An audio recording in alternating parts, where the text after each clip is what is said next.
Om.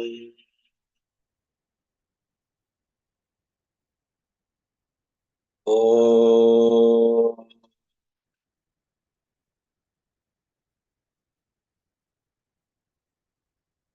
Om.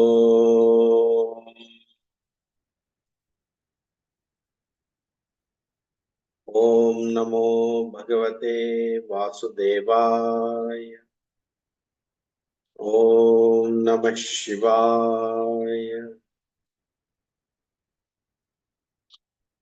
Sadashiva Samarambham Shankaracharya Madhyamam Asmadacharya Paryantam Vande Guru Parampara. Shruti Smriti Puranana Alayam Karunalayam Namami Bhagavatpada Shankaram Loka Shankaram. Harihi Om. Shri Gurubhyo Namah. Harihi Om. My humble pranams to all Alpajyotis, divine light of the self. I welcome all of you to today's session of Bhagavad Gita, Gudhartha Deepika by Sri Madhusudana Saraswati. I am not a Jnani, I am not a Pandita, I am not a Guru. I am just a sadhaka, seeker. I am conducting this study hour as a means for my learning. I am referring a book published by Ramakrishna Matham, Bhagavad Gita, Gudhartha Deepika, Madhusudana Saraswati, translated by Swami Gambhirananda. I am reading from this book and referring this book and conducting this study hour. If there are any mistakes in my understanding, please forgive me. There may not be mistakes in the original work. Mistakes could be mine. So, last session, we have seen the introduction by the Madhusudana Saraswati. Invocation and introduction. Today is an auspicious day. We are starting the chapter 1, Shloka 1. Arjuna Vishada Yoga. Melancholy of Arjuna.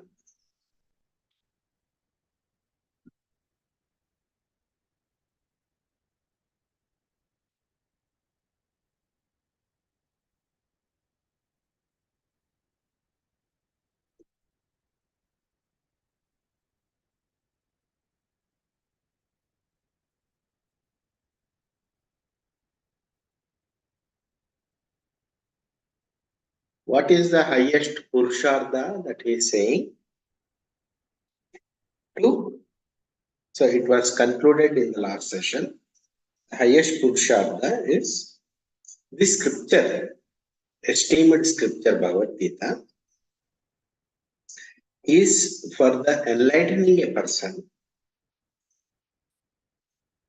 to remove, eradicate sorrow and delusion.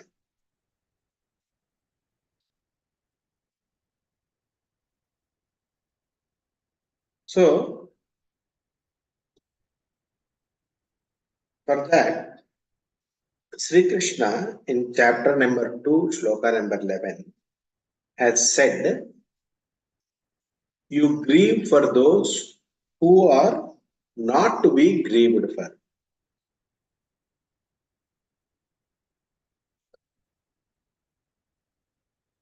What does this mean?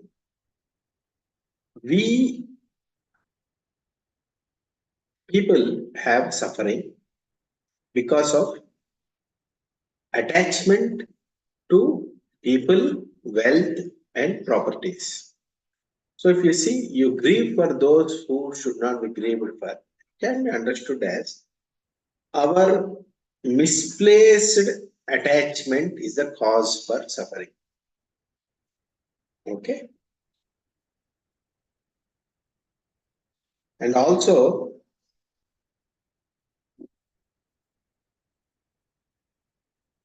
attain the highest human goal, Purushartha, highest human goal, through the performance of one's natural duty,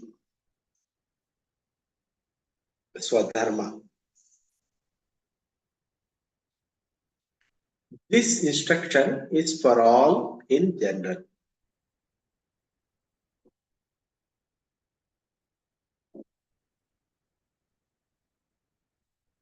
This dialogue between Arjuna and Sri Krishna is to establish the importance of jnana in one's life. Just like in the Upanishadic times, there was a conversation between sage Yajnavalkya and King Janaka.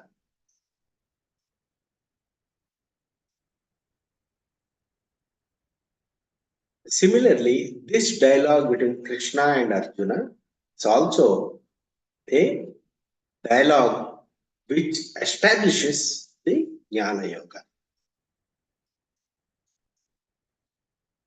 How is this?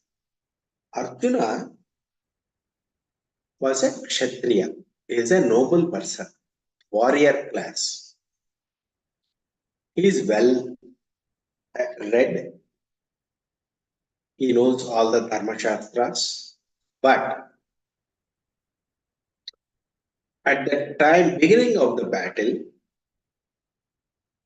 he lost balance of mind because he saw his relatives and on both sides of the armies, and because he had a I, me, mine, these are my people, I'm going to kill them. This kind of attachment is there. He's supposed to uphold the dharma, but he had an attachment to the people, that these are my people. Because of that, he had a feeling that I belong to them and they belong to me. This is nothing but ajnana, ignorance. Therefore, he wanted to not to do the war, not to engage in the battle, which is the swabhava of a kshatriya. Engaging in a war is a swabhava, natural duty for a person who is of warrior class. Arjuna came to the battle of his own accord also. It is he who wanted to do the war. But he desisted from that and he wanted to take up sannyasa, don't do the war and live on alms, Diksha, which is not allowed for a Kshatriya. It is not a natural duty for a Kshatriya. Kshatriya, a king or a princely person, a ruling class person, is a person who is in the administration of the state and he will be giving alms rather than taking alms. So, taking alms is for a Brahmana. A Brahmana who is in the academic profession, he will continue his academic profession by way of grants from the government. Grants are given by the administrative people. Arjuna belongs to the administrative class rather than to the academic class. So, because he had a attachment to the relatives, he cannot say, I will run away from ruling class and I will become like a Brahmana, living on alms and take up sannyasa. It is not allowed.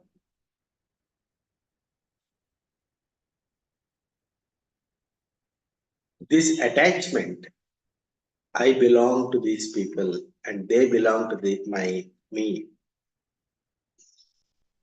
is delusion and sorrow. Because of the Lord's instruction, Sri Krishna's teaching in Bhagavad Gita, Arjuna has regained the vision of what he should do and what he should not do. And he engaged in that battle and he emerged victorious. So, this Bhagavad Gita dialogue between Krishna and Arjuna is a dialogue of knowledge.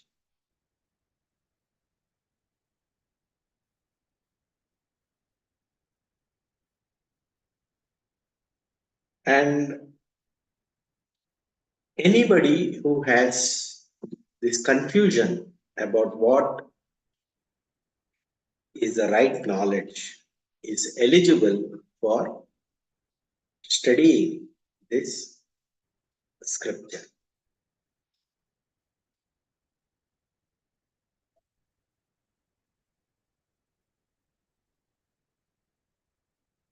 Arjuna, when he came to the battlefield, he had the urge to fight.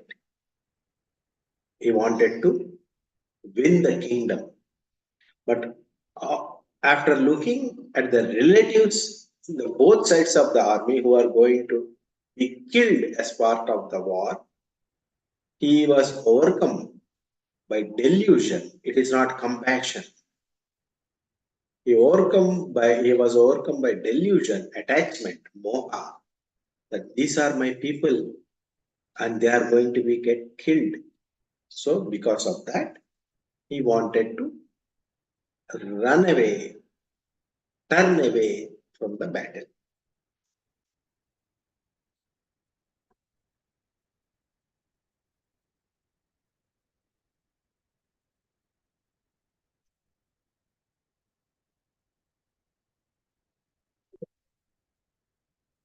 The first shloka is starts with Bhagavad Gita starts with Dhritarashtra Uvacha, meaning Dhritarashtra says like this. And this is told by sage Vaishampayana. Sage Vaishampayana is recounting Mahabharata to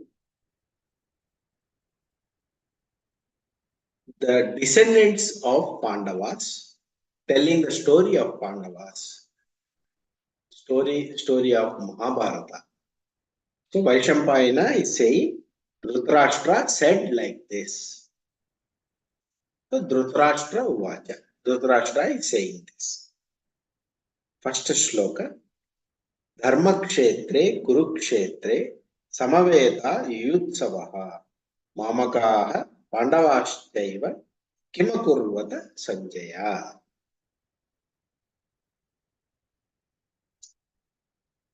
O Sanjaya, Dhritarashtra was sitting very far in his palace.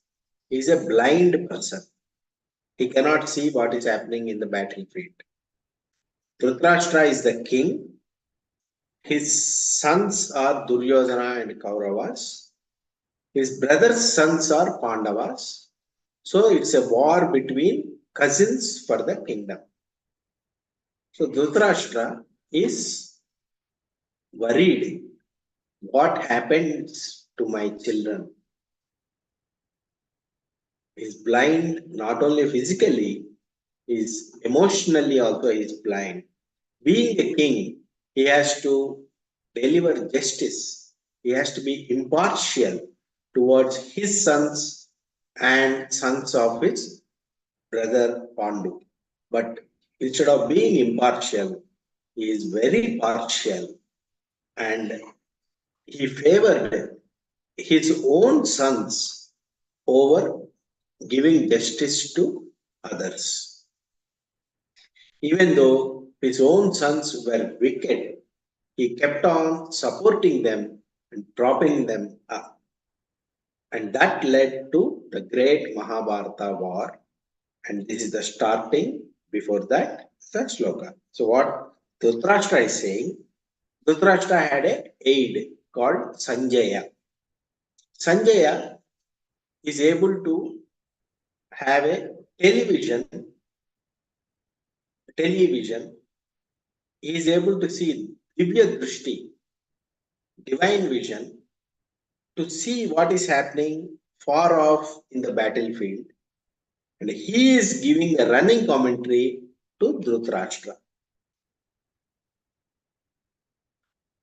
So what is Dhritarashtra saying? O Sanjaya, what did my sons, Duryodhana and Kauravas, did, and Pandu's sons, sons of Pandu,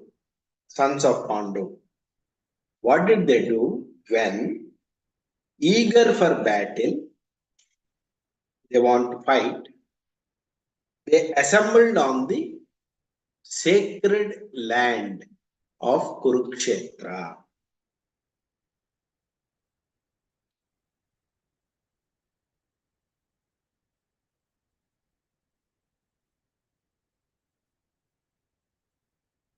Dhritarashtra has heard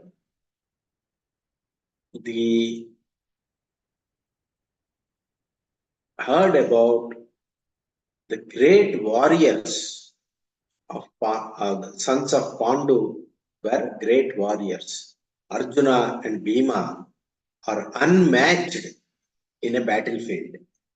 So he was naturally afraid that they will defeat his sons. So he has heard various victories of Pandavas, Arjuna and Bhima in earlier days. During when they established Indraprastha, they vanquished many kings. So he knows very well the prowess of Arjuna and Bhima. So Dhritarashtra is seized with fear of the loss of the kingdom of his own sons. He has a doubt that his own sons may lose the battle. Therefore, his own sons were eager for battle earlier. Yutsavaha. They are eager for battle. They had a desire for fighting. Kim, what? Mamakaha, my sons, Duryodhana and others. Pandavaha, sons of Pandu, Yudhishthira and others. Pandavas are 5. Yudhishthira, Bhimasena, Arjuna, Nakula and Sahadeva.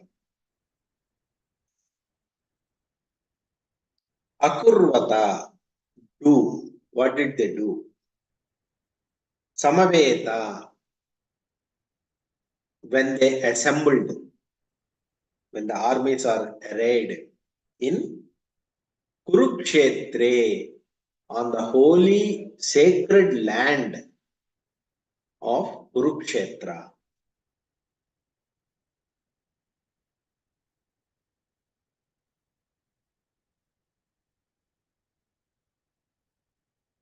They assembled there with a desire for fighting.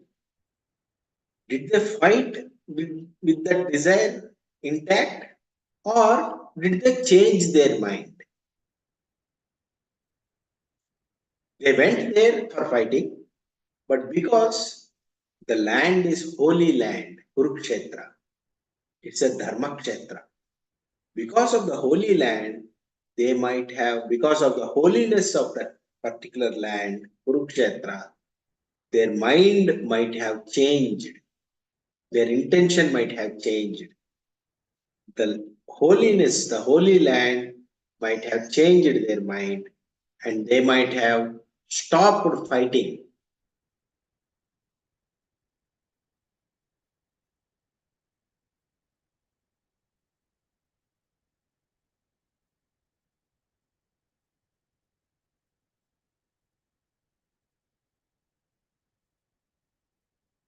Not only that, it could be another reason. Because of the valiant heroes like Bhima, Arjuna, and Bhishma, fear might have aroused. They might be afraid of the battle.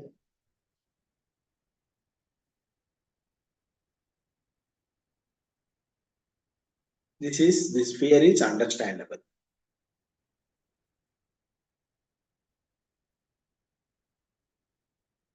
So because of this fear, Dhritarashtra said, Dharma Kshetre. This is on the sacred field of Kurukshetra. Kurukshetra is known for, if you do in the ancient days, in Kurukshetra, the land of Kurukshetra, various rishis performed yajnas and yagas. If you do a yajna or yaga, religious ritual, Vedic ritual in Kurukshetra, lot of punya will be accrued. Merit will come to you. You will go to heaven because the land is sacred. If there is no merit already, you can acquire new merit by doing Vedic ritual there. If already merit is there, that will increase thousandfold. So Kurukshetra is that kind of land. In modern day, Kurukshetra is still there. It is there near Haryana in the northern part of India.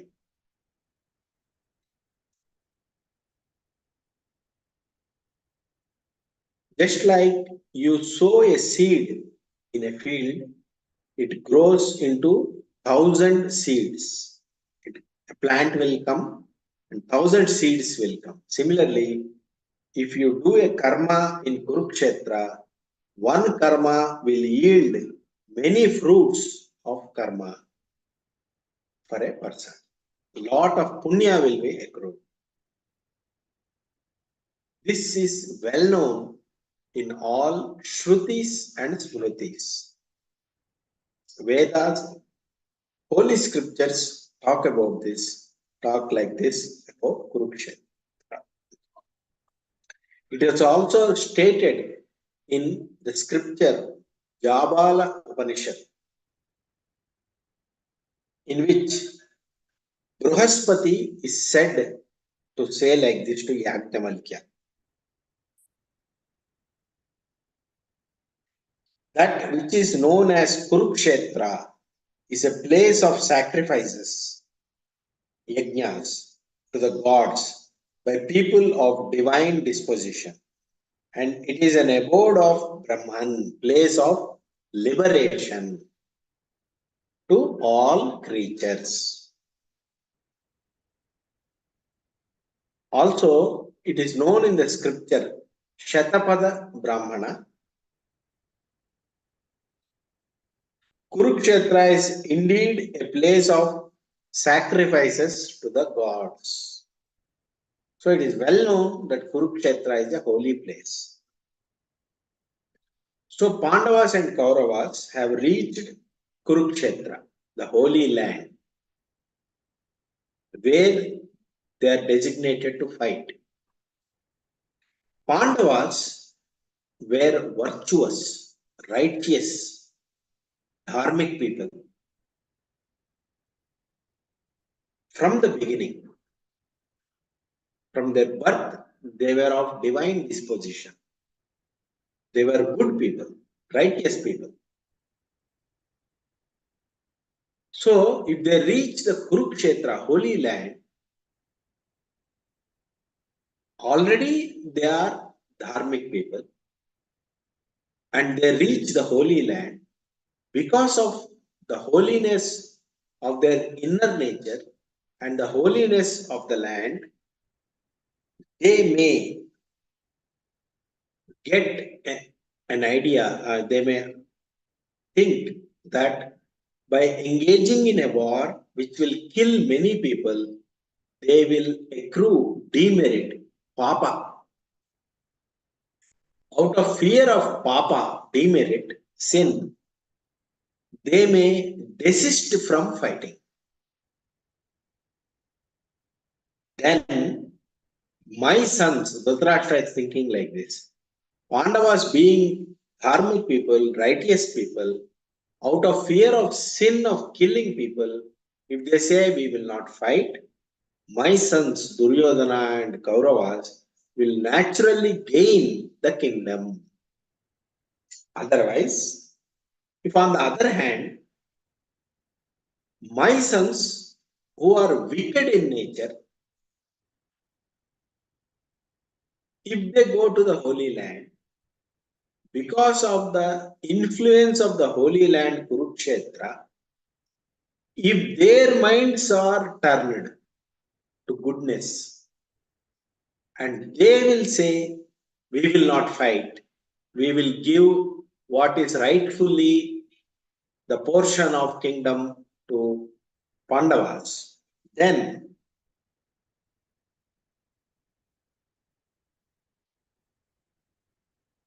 without battle, if they do like that, my sons would be as good as dead. Because right from childhood, they want the kingdom, they want the power. Therefore, this question of Dhritarashtra is coming out of a great anxiety, fear.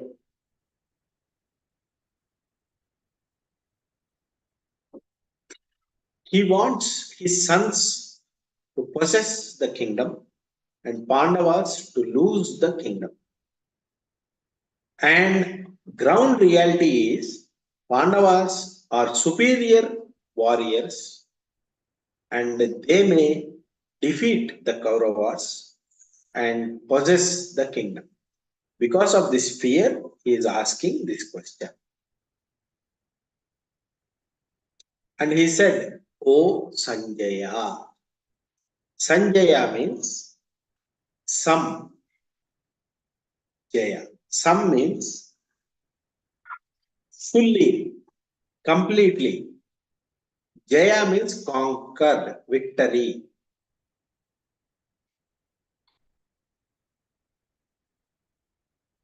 What is the victory? Sanjaya is one. The name Sanjaya means one who has conquered the negative qualities in a person like hatred, anger, greed, jealousy, etc. So Sanjaya means he is beyond the negative qualities of a human being. So O Sanjaya, the one who is lot of one who has a clarity, who is beyond transcended the negative qualities. That means Sanjaya, whatever you speak will be honest. You will speak honestly, sincerely. So tell me frankly, correctly, report to me what what happened in the battlefield without fear or favor.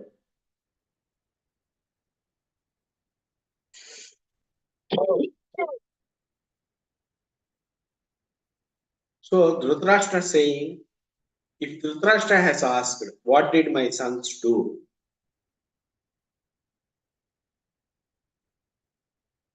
Instead of that, he asked, what did my sons do? And what did Pandu's sons do? That shows that he is partial towards his sons and he had an intention of doing injustice to Pandu's sons. He has in his mind, he sees Pandu's sons as a different people, not belonging to him, not as relatives, but as enemies.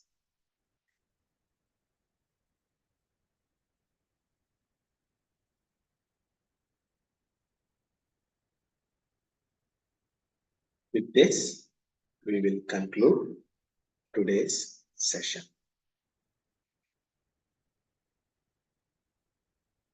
Hari Om Tat Sat, Shri Krishna Arpanamastu.